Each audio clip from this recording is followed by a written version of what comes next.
Okay, so let me see. There are comments here. Someone said, my daughter always likes to use AI for her assignments. I'm not comfortable with that. Yes, it's true. Um, it's going to stop her from learning.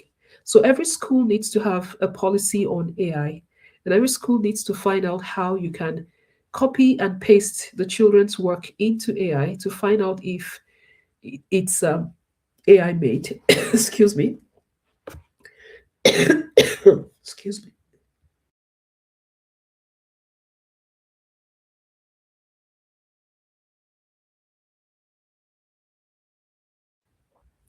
So the question is being asked: is it a good thing for students to use AI to do their assignments? No. It's good for study, but not for assignments.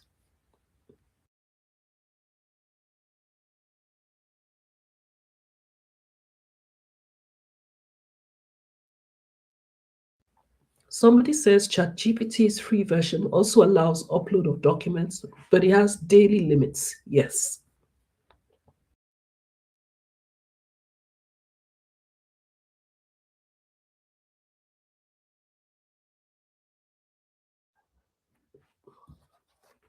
I'm sorry I'm interrupting because of my cold. I'm really sorry. Somebody else says ChatGPT allows you to upload 2 documents daily. Okay. The paid version allows unlimited uploads. All right. So, in a nutshell, this is what we have learned today. Let me see if I have any questions. When do I need to subscribe to ChatGPT? Is it quite necessary to get the paid version? No. People like me who do massive work need the paid version. But if you're not doing massive work like me, you don't need it. Excuse me?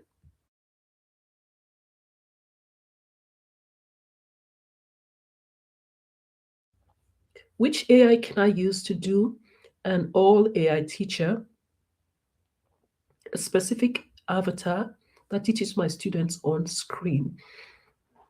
Hmm. Um, Google has one. What's it called now? I don't know the name, but there are different types of AI. I don't really have the names right now. Veed, I think, is one. I'm sorry I can't provide that for you right now. Maybe I can tell you, Natina, later because I didn't really focus on that. But you have different ones for videos.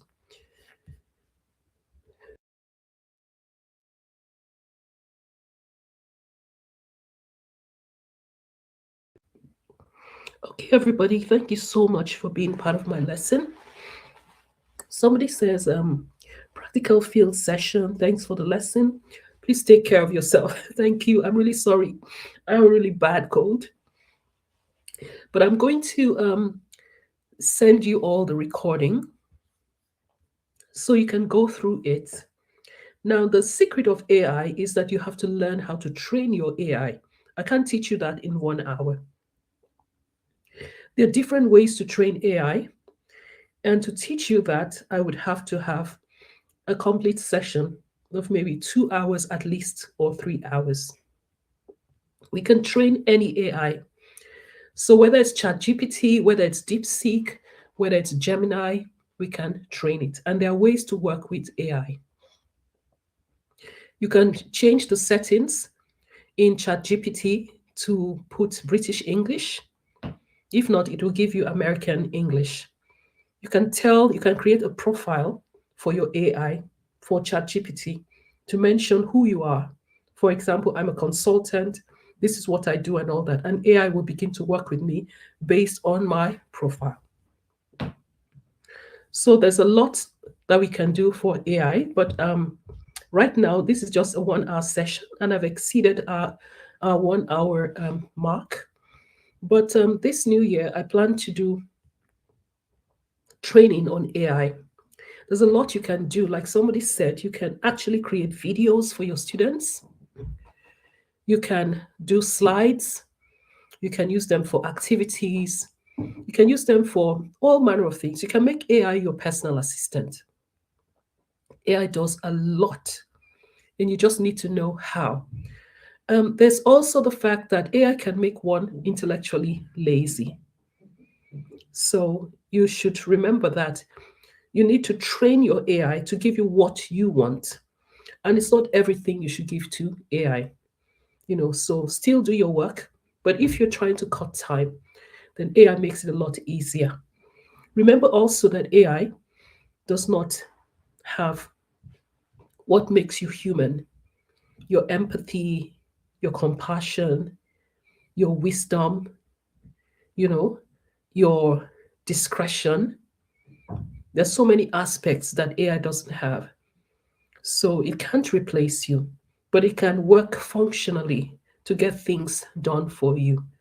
You also need to find out the AI, the websites where you can paste your students' work and see if it's made by AI. If you have a good eye, you can tell when AI has done a job. But if not, just copy and paste your students' work into special AI platforms that detect if something has been written by AI. If it's been written by AI, no. But what we might do is to prevent students from using AI only, we might decide to ask them to do practical things. So instead of just doing a slide presentation or just doing a theoretical work, you can actually ask students to do things that are beyond what you can do on a computer screen. For example, asking them to design a project on maybe a cardboard, to show the step by step processes of something. So even if they're using AI, because they are going to organize it themselves and all that, they would have learned. So we need to find new ways of getting students to understand what they are learning. It also means that in school, we may have to ask students to submit their phones, to reception. So they come into classrooms without their phones, so they're not tempted to go into AI and ask AI to solve their problems for us. Teachers are smart. You need to find ways, that will ensure that your learners are learning well. It also means that we need to focus more on practice. AI will not go into your lab to do things for you. So focus more on practice. In mathematics, instead of doing theoretical things, for example, if you're doing learning area, teaching area, maybe area of a circle or whatever, you may need to like practicalize it by getting students to measure together and then give them the calculations, and then they do things that are practical, physical, that you can see. So we need to find new methods of working with our students, to make sure they are learning, because if we don't, then our students will not be able to learn as much. They may not use their intellectual capacity. That's just the fear. That's just one of the concerns of using AI, the inability or the reduced ability to use your intellect, because AI will get things that you would have used 2 days to do, it will do it for you in 30 minutes. Something that I would have done in 2 weeks, I can use AI to do it in 5 minutes. And then you can probe AI over and over again. If you're not satisfied with what AI gives to you, you tell AI, I'm not satisfied. Can you do it again? You can even challenge AI. These are some of the ways that we train AI. Unfortunately, I can't teach you how to train AI in this session, but we can train AI. AI is being trained every day, and my chat GPT has been trained. So what it's given to me is based on the volume of work I have given to ChatGPT.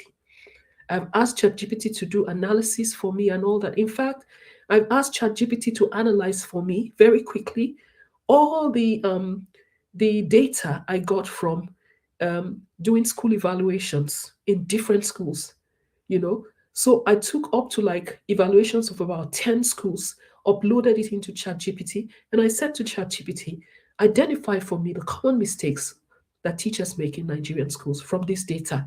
And it was able to zero down from all the data about 130 something mistakes that are common mistakes teachers do. When I took that, I then turned it into a different kind of quality assurance system. So I asked it to create checklists on this area, that area, that area. And then I asked for different things so it can manipulate your data using AI. You know, that's different from what students do.